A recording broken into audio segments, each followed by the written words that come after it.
Overcome the overthinking. उसी वजह से चिंताएं हैं सारी। बस उसके लिए कोई एक आप फॉर्मूला अगर हो तो बताएं। जी बिल्कुल है। हमारे बड़े बुजुर्ग एक बहुत सुंदर बात करते थे कि खाली दिमाग शैतान का घर, खाली बैठना ही बंद कर दो। जब दिमाग में एक, क्योंकि देखिए पहले एक ही ख्याल आता है, एक का 100 हम करते हैं, 100 ख्याल एक साथ किसी को नहीं आते। शुरुआत एक की होती है, एक को 100 आप करते हो खाली बैठ के। मुझे जब भी कोई नेगेटिव थॉट आता है मैं कुछ काम करने लग जाती हूँ, काम करने लग जाऊंगी, माता पिता के पास जाके बैठ जाऊंगी, टीवी में कुछ देखने लग जाऊंगी, कोई किताब पढ़ने लग जाऊंगी। तो मैं वो स्पेस नहीं देना चाहती उसको। कई लोग कहते हैं अरे बड़ा मुश्किल है, तो मुश्किल तो ओवर थिंकिंग भी है ना। वो करने से कौन सा आपको सुख मिल रहा है, तकलीफ ही हो रही है। तो मुश्किल दुनिया में सब कुछ है, आप तय करिए आप कौन सा मुश्किल अपनाना चाहते हैं। मुश्किल शादी भी है और मुश्किल कंवारा रहना भी है, मुश्किल गरीब होना भी है तो धनवान होना भी उतना ही मुश्किल है, मुश्किल अस्वस्थ रहना भी है और मुश्किल स्वास्थ्य को ठीक रखना भी है। तय आपको करना है कि आप कौन से मुश्किल को अपनाना चाहते हैं, क्योंकि कोई भी अच्छी चीज दुनिया में आसान नहीं है। तो जैसे ही आपको लग रहा है कि कुछ इधर है और कप खाली है, कुछ भी करो पर आप खाली मत बैठो। खाली बैठोगे तो ऐसे ऐसे ख्याल आएंगे कि उस समय आप इतनी बड़ी गलतियां कर सकते हैं, इतने बड़े फैसले ले सकते हैं, और लेने के बाद आपको लगेगा बात इतनी बड़ी थी नहीं, ये आपने बनाई थी। आई थिंक माइक, हाँ जी माइक उनको भैया।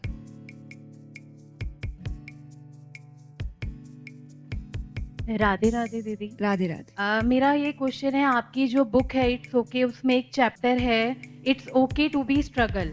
बट हमें पता है कि अगर हमारी लाइफ में ऐसे ऐसे फेसेस आते हैं, हम स्ट्रगल कर रहे हैं, भगवान हमें हिम्मत भी देते हैं, लेकिन सम टाइम हम बहुत ज़्यादा इमोशनल हो जाते हैं। स्पेशली मेरे साथ होता, मैं आपकी बुक का एक भी चैप्टर पढ़ती हूँ तो मैं बहुत इमोशनल हो जाती हूँ। तो उस चीज़ को मैं मतलब कैसे अपने अंदर कॉन्फिडेंस बिल्ड करूँ कि नहीं एक दिन सब ठीक हो जाएगा। बहुत सारी ऐसी बातें हैं कि स्ट्रगल भी करते हैं हम लाइफ में, तो उस चीज़ को कैसे ओवरकम कर सकते हैं। Okay, lovely question. अब पहला, अब बैठ जाइए, थैंक यू। पहला उनकी बात से मैं एक छोटा सा प्रमोशन कर दूं, मेरी किताब निकली है it's okay, Hindi, English, Marathi, Gujarati, Punjabi, 5 भाषा में है। आप जिस भाषा में पढ़ना चाहें जरूर खरीदें।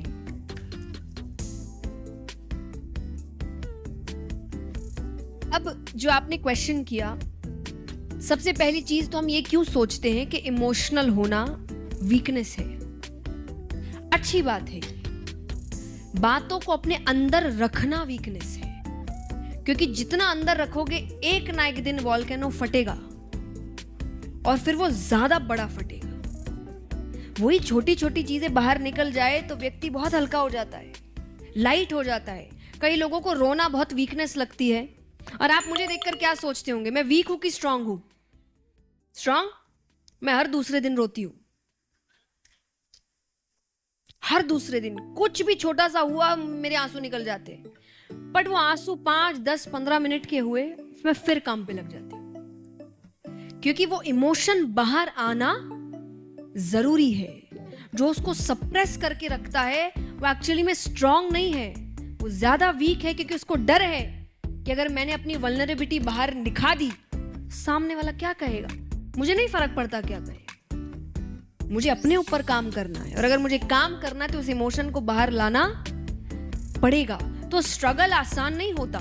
स्ट्रगल करेंगे तो कई ऐसे मोमेंट्स आएंगे आपके जब आपको रोना आएगा, जब आपको लगेगा कि क्या चल रहा है। पर आपको पता है, भक्ति एक बहुत सुंदर चीज है जो मुझे लगता है ये सबके अंदर होनी चाहिए, विश्वास। क्योंकि आपका ईश्वर थोड़ा सा बदमाश है, वो यकीन के सारे रास्ते बंद करके पूछता है अब यकीन है कि नहीं बता। तब आपको यकीन रखना है कि मुझे यकीन है, हो जाएगा सब, और हो जाता है। किसी ने बड़ी सुंदर बात कही है कि हर किसी के जीवन में हैप्पी एंडिंग होती है, और अगर एंडिंग हैप्पी नहीं हुई है तो मतलब कहानी खत्म, कहानी बाकी है, इंतजार करो। तो मेरे हिसाब से इमोशनल होना अच्छी बात है। तो I think we're done. इनको एक बाइक दे दीजिए आप। इसी एक दो क्वेश्चन और लेंगे फिर। राधे राधे। राधे राधे। जया, मैं आपको बचपन से जानती हूँ, जब आप बहुत छोटे से थे और विवेक विहार में आप कीर्तन करने आते थे, तो मेरे पास आपकी बहुत प्यारी सी मेमोरी है। देखिए, क्यूट बट नॉट क्यूट। ना देखिए आप कितने क्यूट लग रहे हैं इसमें। देखिए आपके पास मेमोरी अच्छी है, मुझे बहुत प्यारी लग रही है, पर आपको मैं क्यूट कैसे लग रही हूँ मुझे आप समझ नहीं वैसे भी क्यूट है, क्योंकि मैं आप मेरी बेटी की तरह हो। आप देखो मेरी गोद में बैठी हैं। हाँ जी। तो मैं हमेशा गॉड से ये प्रे करूंगी, ईश्वर आपको बहुत सारी खुशियां दे, बहुत कामयाबी दे। Love you so much, God bless you बेटा। Keep it up. मुझे बहुत खुशी है कि आप इतनी आगे बढ़े और निरंतर आगे बढ़ती रहिए। थैंक यू जी, how sweet, thank you so much. Next question, I think उनको माइक दे सकते हैं। Myself Kanchan Krishna Adnani, I'm Bollywood actor. Oh. I done lots of Bollywood movies, Sonu की टीटू की स्वीटी, वीरे दी वेडिंग, एक्सीडेंट अरे प्राइम वाह, मिनिस्टर, पल पल दिल के तालियां पास, भाई जानू जोरदार। की जानू। Thank you thank Thank you so much darling, God bless you. You. हाँ जी, इनको भैया खड़े हैं आपके सामने। आई, हाँ जी, माई सेल्फ अनिल कुमार तनेजा। नमस्कार। एक्चुअली मैडम मैं बिजनेसमैन हूँ और मेरी अपनी एक वर्कशॉप है गाजियाबाद में, प्रेमचंद इंडस्ट्री के नाम से। मेरे बेटे की अभी शादी हुई है। मैडम एक प्रॉब्लम है कि मैं चाहता हूँ कि लाइफ में सेटिस्फेक्शन होना चाहिए। एक फैक्ट्री है हमारी, बेटा ये कहता है कि नहीं एक फैक्ट्री और होनी चाहिए, गाड़ियाँ और होनी चाहिए, ऑडी होनी चाहिए, BMW होनी चाहिए। मैं उसे ये कहता हूँ कि पूरा शहर गाजियाबाद को अपना समझो, काम बढ़ाओ और डिस्ट्रीब्यूट करो। तो बड़ा कन्फ्यूजन हम दोनों में आपस में रहता है। तो हम हाउ कैन बी सेटिस्फाइड कि बिजनेस के अंदर टर्नओवर इतनी होनी चाहिए, इतनी बढ़नी चाहिए। तो ये कन्फ्यूजन्स रहते हैं और टेंशन्स रहती हैं। तो किसको आप कैसे बताएंगे कि कैसे इसको हम बैलेंस करें मैडम? ओके जी, thank you, very nice question. पहले इसमें दो आंसर है। पहला, तो आपने कहा आपको सेटिस्फैक्शन चाहिए, तो आपकी सेटिस्फैक्शन आपके काम से होनी चाहिए कि मुझे एक ही फैक्ट्री चाहिए।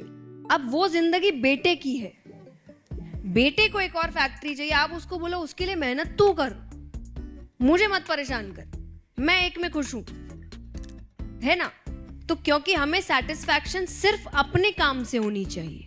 कोई और क्या करेगा, अगर हम उसकी सेटिस्फैक्शन अपने आप से जोड़ लेंगे तो हम दुखी रहेंगे, क्योंकि एंड ऑफ द डे उसकी अपनी लाइफ है, उसके अपने गोल्स होंगे, अपने ड्रीम्स होंगे। उसको लगेगा अरे मुझे ये भी करना था, वो भी करना था, और सिर्फ इसीलिए ना करूं क्योंकि आपको ये नहीं चाहिए, तो उसको बुरा लगेगा।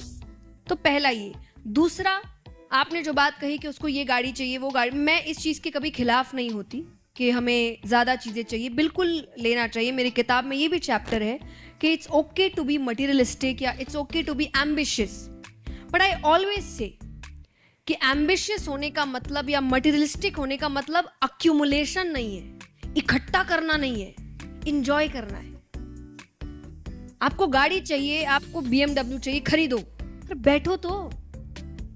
BMW घर में आई नहीं, एक महीने में नजर दूसरी गाड़ी पे है, उसमें बैठे नहीं, तीसरे महीने में नजर किसी गाड़ी पे है, तो आपने तो मजे लिए ही नहीं, इकट्ठा किया। सिर्फ इकट्ठा नहीं करना है, मजे लेने। अगर आपने धन कमाया है उसका आनंद तो उठाइए, घर लिया है उसका आनंद तो उठाइए। या कई, जैसे अपने अभी आईफोन की बात की, कई लोग होंगे यहाँ पे, जब आप नया फोन खरीदते हैं तो आप फोन का ध्यान रखते हैं कि नहीं? हाँ कि ना, बताओ कितना ध्यान रखते हैं? हम गिर जाए फोन ना गिरे, यस और नो?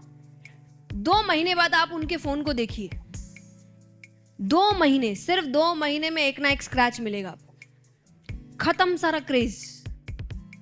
तो इसके लिए आप 2 साल या 20 साल मेहनत करते हैं कि 2 महीने में आपका क्रेज खत्म हो जाता है। इसीलिए किसी ने कहा है कि चांद हो कि प्रेम दूर से ही अच्छा लगता है, पास आते ही उसमें दाग दिखने लगते हैं। चीजों पर भी यही है, दूर से लगता है मुझे ये चाहिए, मुझे, मेरी ड्रीम कार है, ड्रीम 2 महीने में खत्म हो गया और 2 महीने में ड्रीम कार कुछ और बन गई, तो मुझे ये सफलता नहीं लगती, ये धन कमाना नहीं लगता, ये तो इकट्ठा करना है। आप समाज के लिए कर रहे हो कि समाज आपको देख के बोलेगा अरे इसके 2 बंगले हैं, 10 गाड़ी है, बड़ा आदमी है। ये बड़ा नहीं है, ये दुखी आदमी है जो एक गाड़ी में भी चैन से बैठ नहीं पा रहा। लेकिन वही एक आदमी जिसके पास एक बड़ा घर, एक बेहतरीन गाड़ी, और वो रोज जब उस गाड़ी में बैठता है तो खुद के ऊपर गर्व महसूस करता है कि ये मेरे मेहनत की कमाई और अब मैं उसका आनंद ले रहा हूं। तो मेरे हिसाब से सफलता ये है। तो एम्बिशियस होना गलत नहीं है, आपको कुछ चाहिए, मेहनत करो, प्राप्त करो, पर उसका आनंद भी उठाओ, वरना कोई मतलब की चीज नहीं है। आई थैंक यू। बस एक आखिरी सवाल जी। हाँ हेलो हेलो नमस्ते। जो मेरा सवाल ईगो के ऊपर है, मैं आपसे पूछना चाहता हूँ कि ईगो पहले भी लोगों में थी और हमने देखा कि जिसमें ज्यादा ईगो थी उसने काफी कुछ गवाया। बदलते समय के साथ हम देखते हैं कि ईगो आज भी बढ़ रही है, लोगों में ज्यादा आ रही है, मैं आ रहा है। तो इसके ऊपर आप क्या कहना चाहेंगी? मुझे लगता है कि ये आध्यात्मिक होना एक बहुत अच्छा तरीका हो सकता है अपने मैं को खत्म करने। और अगर आप मेरे से पर्सनली पूछेंगे तो मेरे लिए आध्यात्मिक से ज्यादा धार्मिक होना, क्योंकि जब आप ईश्वर से जुड़ते हैं तो पहला काम ही समर्पण है, और समर्पण का पहला कदम ही मैं खत्म करना है। मैं कुछ हूं ही नहीं। आज मुझे कई बार लोग कहते हैं कि आप इतने विनम्र कैसे रहते हैं। मैंने कहा विनम्र तभी रहूं ना, क्योंकि जब मेरा कुछ है ही नहीं, मुझे घमंड हो किस बात का, सब वो कर रहा है। जहां मैंने ज्यादा स्मार्टनेस दिखाई, 1 मिनट में मुझे हटा के किसी और को बैठा देंगे वहां, तो किस बात का घमंड, मेरा कुछ है ही नहीं। तो ये आपको ईश्वर से जुड़ के समझ आता है। तो मेरी नजर में अगर मैं सारी युवाओं से कहूंगी आपको ईगो मुक्त होना है, ईश्वर के पास चले जाओ।